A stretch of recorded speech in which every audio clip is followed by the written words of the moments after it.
सर्वांना नमस्कार. श्री अर्चना या यूट्यूब चॅनलमध्ये मी अर्चना आपल्या सर्वांचं मनापासून स्वागत करते. वर्षातील एक असा पवित्र दिवस जेव्हा वातावरण भक्तीने भरून जाते, मंदिरे देवीच्या जयघोषाने दुमदुमतात आणि घराघरात घटस्थापना केली जाते, तो म्हणजे चैत्र नवरात्र. या 9 दिवसात आदिशक्ती दुर्गा देवीची 9 रूपांची भक्तिभावाने पूजा अर्चना केली जाते. असं मानलं जातं की या दिवसामध्ये देवी पृथ्वीवर विशेष कृपा करते. पण माहिती आहे का चैत्र नवरात्रीचे खरे महत्त्व काय आहे आणि या नवरात्रात पूजा अर्चना केल्याने जीवनात कोणते चमत्कारी बदल घडू शकतात? चला तर जाणून घेऊया चैत्र नवरात्रीचे अद्भुत असे महत्त्व. हे कोणत्या पुराणात आहे?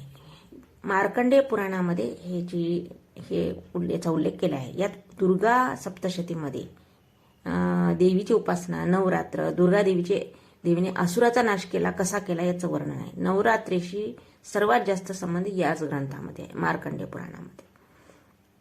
आता आपण चैत्र नवरात्र म्हणजे काय ते बघूयात. हिंदू पंचांगानुसार चैत्र महिन्याच्या शुक्ल पक्षाच्या प्रतिपदेपासून चैत्र नवरात्र सुरू होते. याच दिवशी अनेक ठिकाणी नवीन वर्षाची सुरुवात देखील मानली जाते.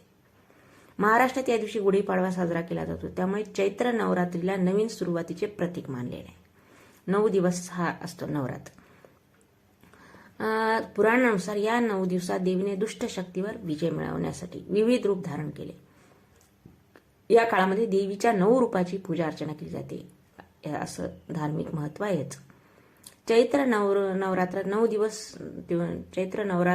दिवस साजरा केलं जातं. तर या दिवशी आपण कोणत्या रंगाचे कपडे घालावेत 9 दिवस, त्याचं काय महत्त्व आहे आपण बघूयात. चैत्र नवरात्रामध्ये देवीच्या 9 रूपानुसार वेगवेगळे रंग परिधान करणे शुभ मानले. हे रंग सकारात्मक ऊर्जा आणि देवीची कृपा आकर्षित करतात.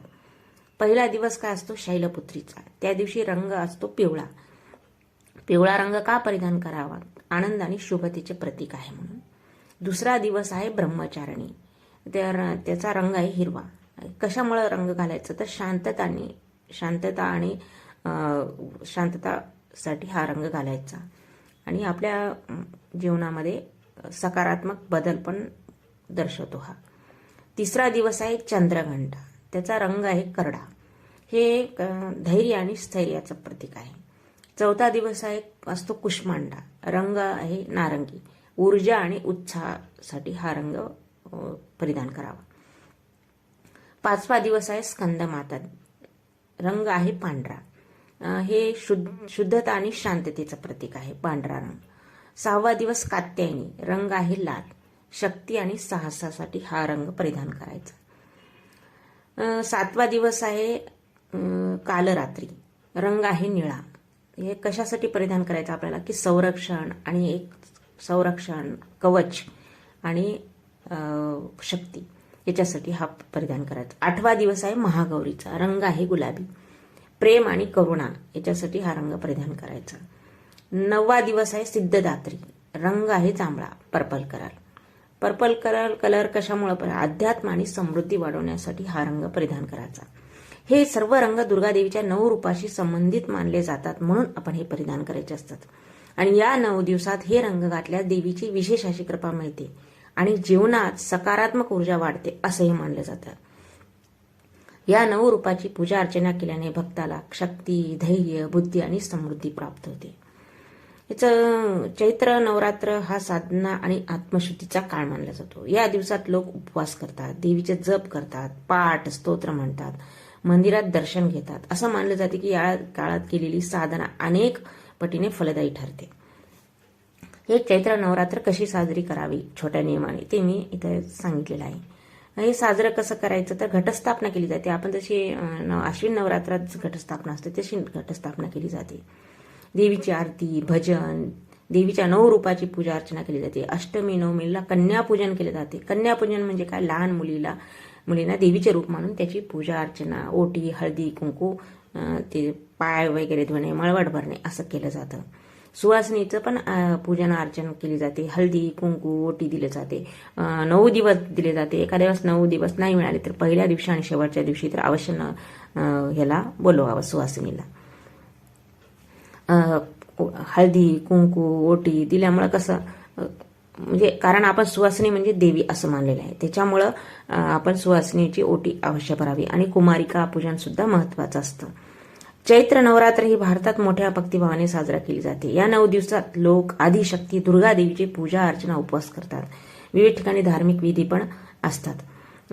घरी आपण कलश स्थापना करायची असते. घरी कलश स्थापना करताना गहू, ज्वारी किंवा गहू, आपल्याकडे जे पद्धत आहे परंपरा, त्याची आपण घटस्थापना करायची. कशामुळे करायचे घटस्थापना? गहू तर समृद्धी आणि नवीन जीवनाचे प्रतीक मानले जाते.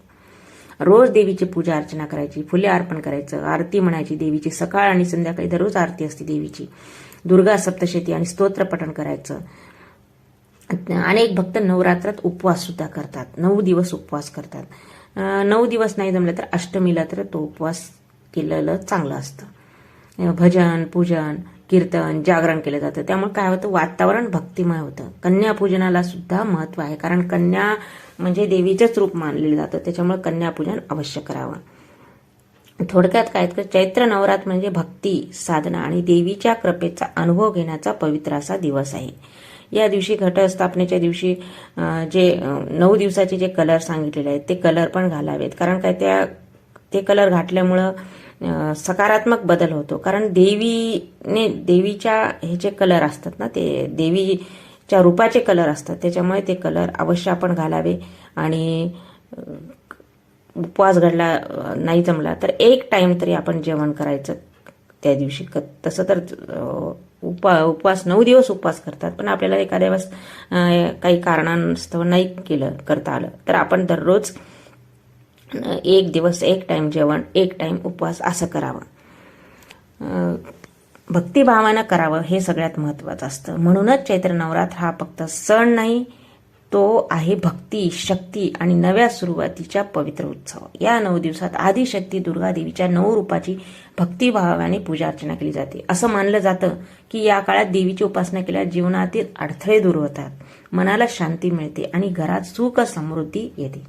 नवरात्रीतील प्रत्येक दिवस आपल्याला भक्ती, संयम आणि सकारात्मक विचार यांचे महत्त्व शिकवतो. त्यामुळे या पवित्र दिवसात देवीची भक्तिभावाने आराधना करा, जप, पाठ करा आणि शक्य असेल तर त्या दिवसाचे शुभ रंगही परिधान करा.